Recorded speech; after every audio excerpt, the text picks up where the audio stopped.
BJP চোর, সবাই slogan দাও, মোদি চোর বিজেপি চোর, মোদি চোর বিজেপি চোর, মোদি চোর বিজেপি চোর, মোদি চোর বিজেপি চোর, অমিত শাহ চোর, অমিত শাহ চোর, অমিত শাহ চোর, অমিত শাহ চোর, অমিত শাহ চোর, অমিত শাহ চোর, মোদি চোর বিজেপি চোর, মোদি চোর বিজেপি চোর, সব কটা চোর, সব কটা চোর, চোরেদের দল, ডাকাতদের দল।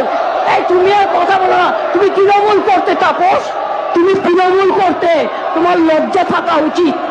তোমার অনেক গোড়ামড়ি হয়নি, টাকার ব্যাপার ছিল।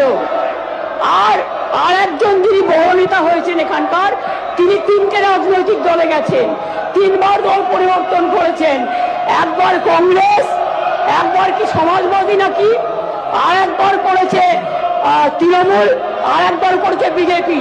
4টে পার্টি বদলে আমাদের জ্ঞান দিচ্ছে শোনা, 4টে পার্টি বদল করেছে। বদলুদের দল, বদলুদের দল। পরিবর্তন চাই বাংলায়, পরিবর্তন কি? বিজেপি হটাও, দেশ বাঁচাও, বিজেপি হটাও, দেশ বাঁচাও। বন্ধুরা, আমার সব যারা বিধানসভার বন্ধু, দুপক্ষকেই বলছি, থ্যাংক ইউ সো মাচ।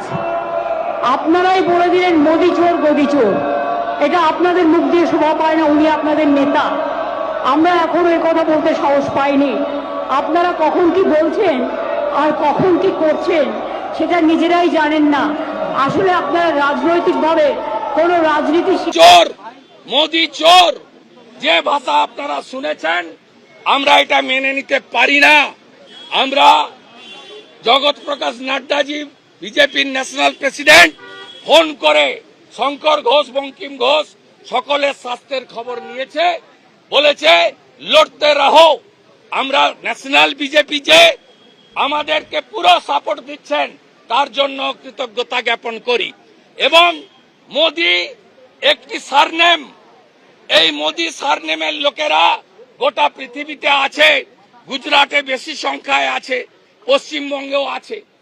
আজকে তাদেরকে মোদি চোর বলা হয়েছে, মোদি চোর।